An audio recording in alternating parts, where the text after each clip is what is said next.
بسم الله الرحمن الرحيم. هل أتاك حديث الغاشية وجوه يومئذ خاشعة عاملة ناصبة تصلى نارا حامية تسقى من عين آنية ليس لهم طعام إلا من ضريع لا يسمن ولا يغني من جوع وجوه يومئذ ناعمة لسعيها راضية في جنة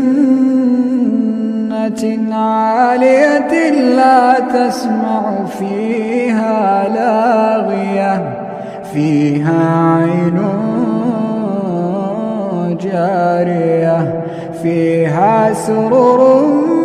مرفوعة وأكواب موضوعة ونمارق مصفوفة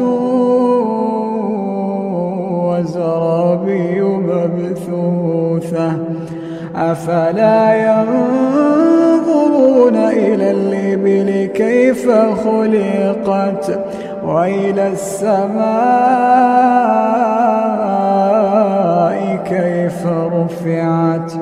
وإلى الجبال كيف نصبت وإلى الأرض كيف سطحت فذكر إنما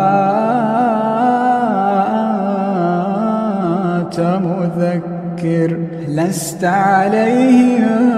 بمسيطر إلا من تولى وكفر